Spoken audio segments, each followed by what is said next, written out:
I was walking around the exhibitors hall at Gen Con 2025 when my eye caught this game, Positano, and I was curious about it not just because I've been to the place, but I was attracted by the table presence because the game looks like that while you're playing it. So first I played the demo there, I liked the game, I bought the copy, I played the game some more at game night, and it turns out my teenage kids have started playing it with their teenage friends when they come over. So sorry for the spoiler, but yes, this is going to be a positive review. This game has turned out to be a big hit in my family. So you'll be building a town that is going to be on a slope like Positano is, and you'll build it on this cardboard display. You have to assemble it every time you play because it doesn't fit in the boxes, but really it's not that tough, it's not that hard or annoying. You'll be using these blocks that if you want to be able to store the game back in the box, you want to place them exactly like that, connecting them together. Each player will have a different color, but the blocks are also identified by different patterns in the windows. Each player has an identical deck of cards, almost identical. Well, each deck comprises cards with 3 values. One about where you're going to build, one about how much material you are collecting, and then some specifications about the building. So part of your deck will be this kind of card, and another part of your deck will be modifiers. The only difference is in these little stars that are placed in different distributions. There you go, as you can see, in different decks, and that simply is to break ties because the order players will play these cards to determine the order in which they will collect tiles about the lot where they build, the materials they collect, and again little details, other details about the build. It's basically a bidding game, and you know what, and again, these are simply used as tiebreakers. Other than that, the decks are identical. So we're gonna play until the entire town is built, meaning until all 16 lots on the display are taken. That means with more players, say with 4 players, then you only have 4 rounds, and everybody will build 4 buildings. So each round, each player will simultaneously select a card per type, making a pair, and that's how we set up the round. We're going to do it a bit randomly here, completely randomly. There you go, and that's the idea. Then once everybody's committed to the cards that they are playing, we will reveal the cards, and that will determine the order in which we do things up there on the rest. For the rest of the round. So we are committed, and now we reveal our selections. There you go.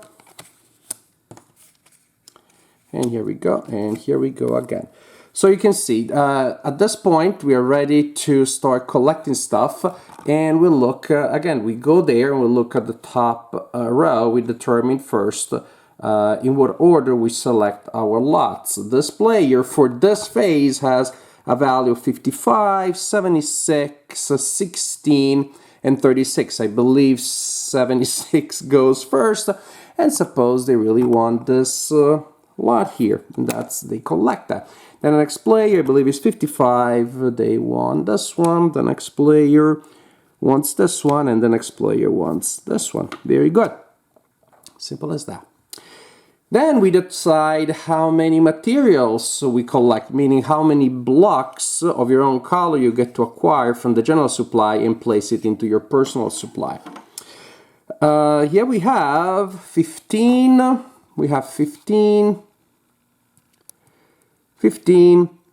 26, 66, and 43. 66 goes first, and they decide to take the one that gives them 4 of their color. I don't remember where the color is on the back.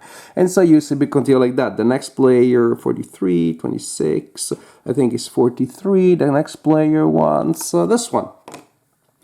And it goes to 26. The next player takes this one, which can give them either 3 blocks or 3 times what they already have. If they have 0, that's probably they want to take this one, because according to math, that's not going to work. If they have 2 or 3, that's really good, really powerful. And then we do that.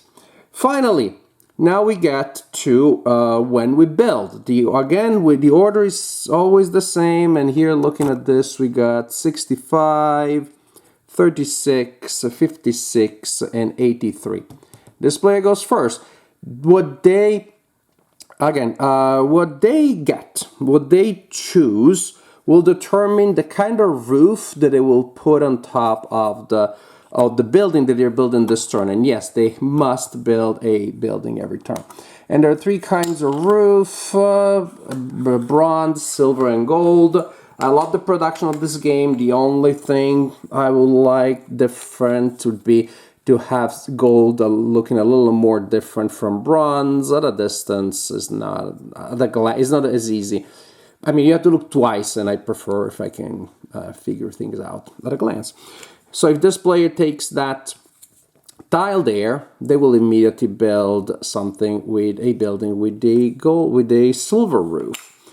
This one, they will get gold, silver, gold. Of course, they're also the ones for bronze. But then you see that there are also icons here, and they may give you extra benefits and advantages. And in order to understand those, let's take a look at building things there on the display. So we're going to build on that display, and ideally, the default, the law has it that at level 1, your buildings should only be 1 level tall, like so. At level 2, they can be 2,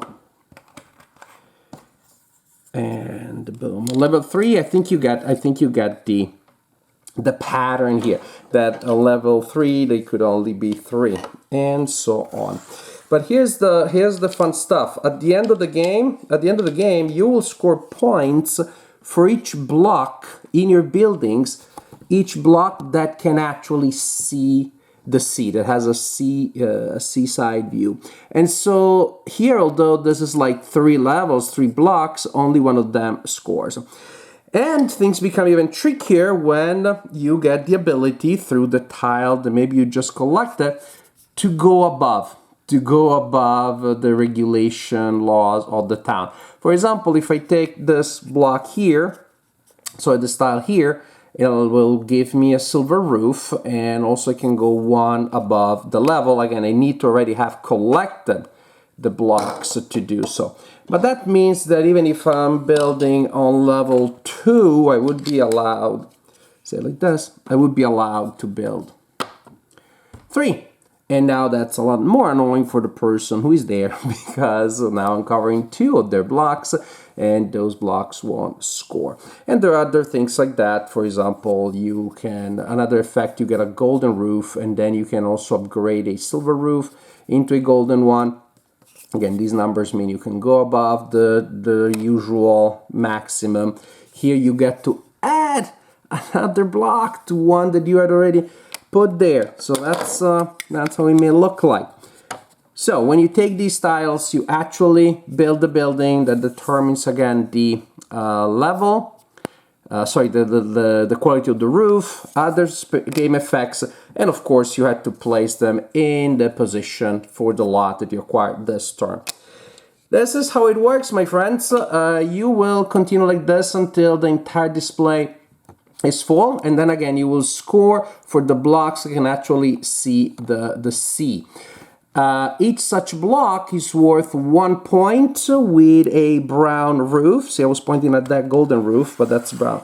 Each block that has a seaside view will score 1 point if it has a brown roof, 2 points if it has a silver roof, 3 points if it has a roof made of gold. But wait, there's more. We also have objective cards. At the beginning of the game, we'll select 3 of them randomly. They're also double-sided, so you have quite a number of them. Some will simply score you points for each of something. Others are relative to what people have done, and so, for example, the most leftover blocks in your personal supply, 6 points to the person who has the most, 3 to the second person. And these are just some examples. You may have also noticed that as we were playing cards and collecting tiles, and you need to keep these in a personal discard pile, some of these components have gelato icons, and each gelato that you have is a victory point at the end of the game. Collect points from every possible source, and the player with the highest score wins the game. Positano is a real fun game, big hit with my family and with my group of friends, so sorry for the spoiler, positive, very positive impressions. I like the production very much. I like the way the entire playing area is gonna look after a while, and it grows gradually. Again, maybe two of the roofs could be a different color, better differentiated, but the overall view, it's really, really nice.